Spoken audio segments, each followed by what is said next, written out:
नमस्कार मेरी सभी छात्रों को, मैं बलवीर आपका इंग्लिश कंपेनियन फिर से इस क्लास में आपका स्वागत करता हूं। और आज हम जो है स्पीकिंग के फॉर्मूले को पढ़ने वाले हैं, जो है अगला वाला फॉर्मूला है। और इसमें हम सीखने वाले हैं जब किसी काम को करने की आदत होती है तब हम इस वाले फॉर्मूले का यूज करेंगे। फॉर्मूला बोर्ड पे देखिए, जैसे कि जब हम किसी सेंटेंस को बोलते इस तरीके से कि मेरी वहां जाने की आदत है, या मेरी आदत वहां जाने की है, मोहन की रोने की आदत है, या मोहन की आदत रोने की है, तुम्हारी आदत रोजाना 2 बजे तक पढ़ने की है। तो इस तरीके के सेंटेंस को कैसे बनाते हैं यहाँ पे देखिए अगर प्रेजेंट का हो तो क्या फॉर्मूला होगा, और पास्ट का हो सेंटेंस तो क्या फॉर्मूला होगा।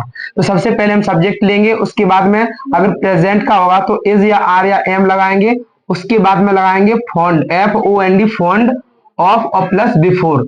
और अगर पास्ट का हो तो यहाँ पर क्या लग जाएगा, बज या वर। अगर प्रेजेंट का सिंगुलर है तो इज, प्लूरल है तो आर, और आई होगा तो एम लगेगा, मैंने पहले भी बताया है।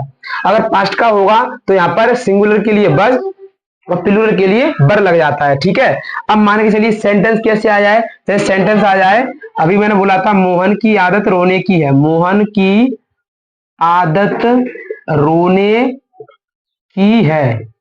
ठीक है, या तो ऐसे बोल लो मोहन की आदत रोने की है, या ऐसे बोल लो मोहन की रोने की आदत है। इस तरीके से भी हम सेंटेंस दोनों तरीके से आया है, लेकिन एक ही तरीके से बनाएंगे। तो इसको हम ऐसे भी लिख सकते हैं, मोहन की रोने की आदत है।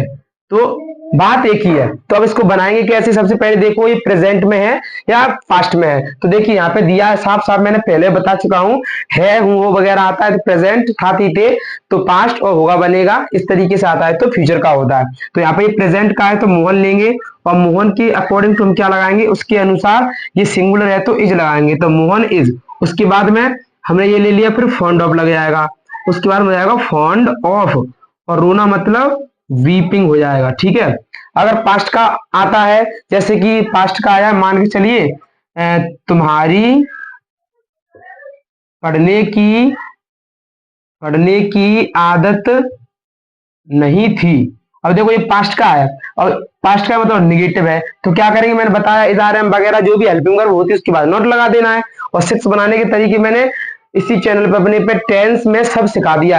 इससे पहले जो टेंस का जो भी चैप्टर हो गया उसको करिए, और उसके बाद ये करेंगे तो और अच्छे तरीके से समझ में आएगा। ठीक है, तो तुम्हारी आदत मतलब यहाँ पे क्या आएगा, तुम्हारी मतलब योर नहीं, यहाँ पे यू आएगा, तो यू, और उसके अकॉर्डिंग टू यहाँ पर क्या है, पास्ट का है तो यहाँ पर आ जाएगा वर, यू वर।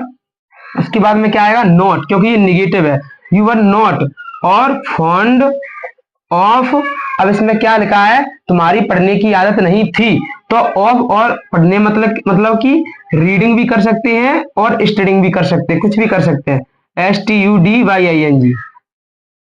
तो हो गया you were not fond of reading या स्टडिंग।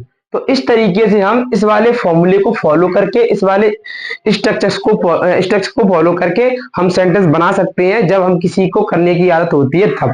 अब बात यह है कि अगर आप इस वाले फॉर्मूले को भूल जाए, मतलब यहाँ पे ये तो सेम रहेगा, मतलब ये इज आर एम मतलब प्रेजेंट का हो पास्ट का हो तो बजबरी तो सेम रहेगा। इसको एक तरीके से बना सकते हैं, मतलब यहाँ पे जो फॉन्ड ऑफ है ना, इसकी जगह पर हम ये लगा सकते हैं, ये यानी ऐसे कर सकते हैं, इन द हैबिट और यहाँ पे ऑफ।